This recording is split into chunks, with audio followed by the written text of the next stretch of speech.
given how our curriculum incorporates New York City, we have 7 different, and actually they're growing, but themed opportunities New York semesters, like a Wall Street semester, a United Nations semester, a theater semester, a social entrepreneurship, all of this. So students can live New York experiences, but then come back to our beautiful, safe campus in Madison, New Jersey.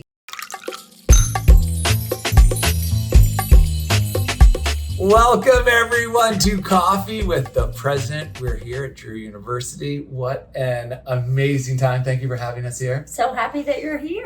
There's so many places I want to start, but I want to just start off with, this isn't just regular coffee. I want to thank President Link here because you personally made these cappuccinos this morning. And you've lived in Rome for 6 years. You studied Renaissance literature. So why don't you talk a little bit about your background? Because before we even started clicking record here, it's just you have a fascinating background. You're passionate for education. Obviously, I want to get to your role here and what's happening here at this amazing institution, but you're passionate for life, you're passionate for travel. Tell the audience a little bit about that. Okay, well, so I am many things all at once. I'm a mother of 3 boys. I am a Renaissance Italian literature and art scholar. I am a university president, but I have had amazing opportunities in my life that truly all came from, and I thank my parents for this, having the opportunity to follow my passion. And there's a big debate right now about should you encourage people to follow their passion or no.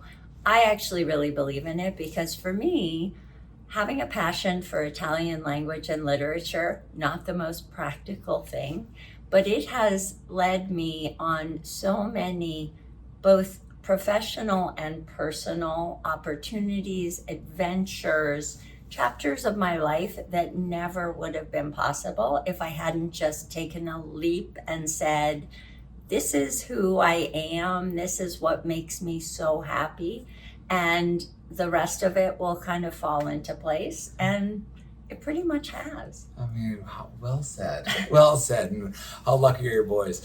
Well, let's talk big picture. Do you want to just tell everyone? I want to tell everyone before we start getting into driving onto this campus. It is absolutely stunning. By the way, there are deer in your lawn as I'm driving up. I'm not joking. I was like, this is amazing. Beautiful campus. But I love you just kind of big picture. Talk about this institution. Absolutely. Well, and in fact, the deer, we also have fox that run around and all kinds of creatures, because where we are sitting right now, which is in the president's house, is literally in what is called the Drew Forest.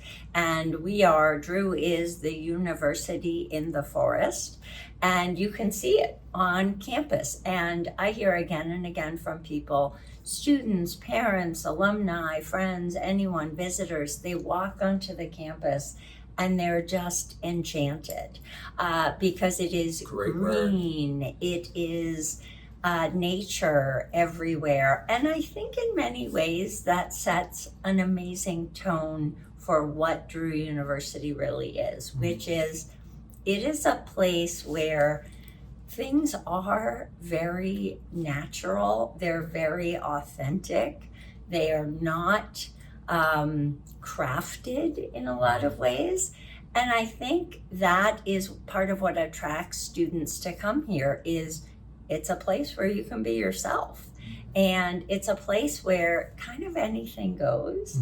And, in a moment where there's so much pressure on young people, we're really happy that Drew is such a natural, authentic kind of come as you are type of place. I love that. And, I was watching a video of you speaking yesterday, and you were bringing up the history of liberal arts. Does this ring a bell to you? Oh, yes. Can you tell everyone that? Because the words and where it came from, and I didn't even know that. And I'd love you to talk about that because I feel like a lot of this anything goes, and just like teaching the mind how to think is a powerful thing that we, that's really important. So I'd love you to share that. I can't remember exactly what the quote was, but you.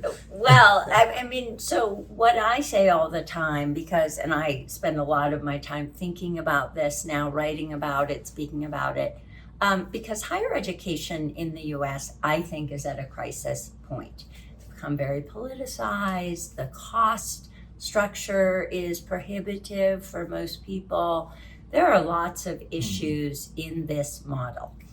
But again, as a Renaissance scholar, that gives me the perspective to look backwards and say, well, what did education look like, not just in the Renaissance, but the people who actually inspired the Renaissance, which were the ancients. And back then, liberal arts were literally the skills and knowledge needed for free men, for people to be free thinking citizens of their society. And, now people think about, the liberal arts, it's impractical, it's liberal, right? I mean, there are all these kind of weird questions about the value of a liberal arts degree. But if we go back to the roots, it's about what is needed to be successful, free citizens in our world. And I think we can all agree we need that more than ever now. So I am a huge proponent of the liberal arts as they were intended to be. It's fantastic. Yeah, it's I say that a lot too. It's this time. It's interesting. You're touching on some of these points of higher education right now, and I'm in an amazing place with the college tour right now. But it's like we need to celebrate higher education. We need an educated class. Of course, everyone wears different size backpacks, and their path to education looks different for everyone. But this is something we as a society need to come together and agree upon that it is important. And it's an amazing time in someone's life. I don't know if there's anyone who didn't go off to college that doesn't look back like those were some of the most formidable. Those where I built relationships, where I started learning how to think on my own. And it's a powerful thing. It certainly is. Although I'll say one of the things we're trying to think through is how do we make that experience, which might be in different, it might look slightly different. It might be in smaller, more digestible modules. But how do we give anybody in the US who wants it, but may not be able to afford it, that type of horizon expanding opportunity, right? So, I mean, those of us who had the opportunity and the fortune to go off to college and have a traditional college experience have these amazing memories and nostalgia and kind of gratitude for what it did to our minds, how it introduced us to new ways of thinking. And again, two of my boys, one's in college, one's going off to college. That's what I'm thrilled for them to have. But I also have met over the course of my life, both living abroad and here, and I'm sure you've had this experience talking to people not from the US, people who later in life want to have that kind of horizon expanding thinking, or people who, because they had to work, never had the opportunity to get that 4-year college experience. So a lot of what we're thinking about here at Drew is how do we take the essence of that and have it available, affordable, accessible to people throughout the course of their lifetime. Yeah, great thing to figure out. Yeah, it's a bit of a challenge, but we're working on it. I know you are. Well, let me ask you a question on the Drew side. There are, and you're gonna see this in the episode, but there's students from around the world. I mean, there's a lot of international students here, but there's also students right next door. And once again, this location's really amazing because you're in this like picture perfect town and historic and beautiful, forest and all this, but you're less than an hour from New York City, from downtown Manhattan. What is it, do you think, that attracts, what this institution attracts all these people from around the world? So I do think the location is a big piece of it. We're in the forest. We're in Madison, New Jersey, which is often ranked the #1 place in New Jersey to live. It has a beautiful downtown. Students can walk in 5 minutes from campus to the train station and can be at Penn Station in Manhattan in 52 minutes. That's pretty amazing because given how our curriculum incorporates New York City, we have 7 different, and actually they're growing, but themed opportunities New York semesters, like a Wall Street semester, a United Nations semester, a theater semester, a social entrepreneurship, all of this. So students can live New York experiences, but then come back to our beautiful, safe campus in Madison, New Jersey. So I do think where we are located is a big piece of it. But there's another piece to it, which, as I talked about at the beginning, the lack of artifice and kind of the sense of you can be whoever you want while you're here. Because I've worked in 5 different higher ed institutions over the course of my career. I have never met students who are as thoughtful, kind, warm, welcoming. They cheer each other on in ways that kind of gives you faith in this next generation. That's great. And I think, students can be somewhat self-selecting when they come to this campus. They are immediately aware of that environment and that vibe on campus. So this is kind of I like to call it a little bit wonderfully wacky and quirky, but in a good way, because we're all kind of wonderfully weird and quirky in our own way. And here you don't have to pretend to be someone you're not. That's beautiful. And yeah, you mentioned about being in New York City, coming back to campus here. If I'm correct, this was ranked the safest campus in New Jersey. And make like top 5 in the country. I just think it's an important thing, especially parents, counselors. Yes. When I was driving through, I was like, what a great place to send your kid to school. And someone who has a few boys, but a couple all going off to college, that must be something that is you think about. You definitely think about it, and we have a great relationship with the Borough of Madison. They love having our students. We have students doing internships all downtown, in addition to all the internship opportunities in other cities in New Jersey and also in New York City. So Madison feels like home to a lot of our students, and the campus, again, as you said, every time you come back off the train, you get off at the train station, you walk 5 minutes up the hill, and you're back in this tremendous nature. And it's just, it kind of takes the temperature down. Yeah. And there's a lot of talk in the world right now about mental health for young people. And I think being on this campus, it does it for me. I take walks on campus, and it just gives you this opportunity to kind of breathe. Yeah, absolutely. Beautiful. Yeah, it's beautiful. I'd love to talk about the graduate schools. Would you mind talking to the audience about that? Of course. So, the vast majority of our students are in the College of Liberal Arts. Drew was actually founded as a theological school, so the Drew Theological School is still a very active part of our campus. And then we have the Casperson School for Graduate Studies. And one of the things that I'm really excited about, because again, I'm a big believer in trying to think about what's coming next in a field, right?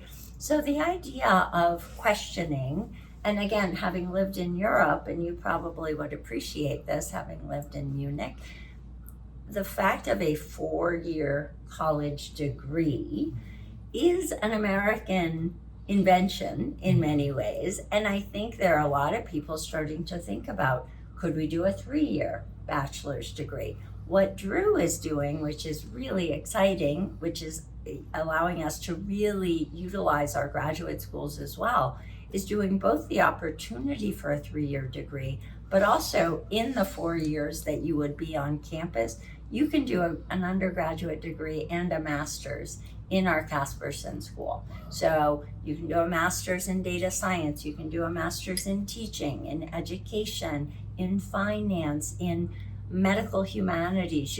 So it gives students who might have a kind of clear sense of what they want to do when they get here, an opportunity to do a BA plus a master's while still getting the full 4 years of whether they're playing on an athletic team or they want to write for the school newspaper. So it's exciting for me to say we're going to really integrate the 3 different schools of Drew and give those opportunities to all of our students.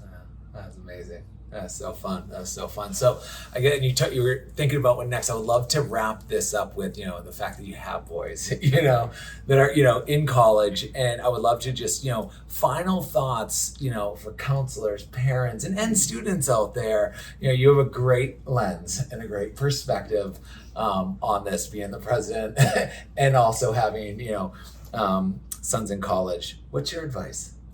So my first advice to parents especially is take a deep breath. The process of applying to college, choosing a college has become really anxiety provoking. And I really do believe there are many different schools for every person. What I would say is help your student find a place where they can truly feel at home, truly feel a sense of support and comfort, but where they're also going to be pushed to step out of their comfort zone. I think you and I both can say that, whether it's through travel or living abroad or going to a different part of the country, being around people who are completely unlike you. Right. Yeah. That's how we learn. And what I love about Drew University is you can be with people from all over the world. You can be with people studying completely different things. But again, it's a place where you're going to be mentored and supported, where you're going to run into the president at your tennis matches or come trick-or-treating at her house.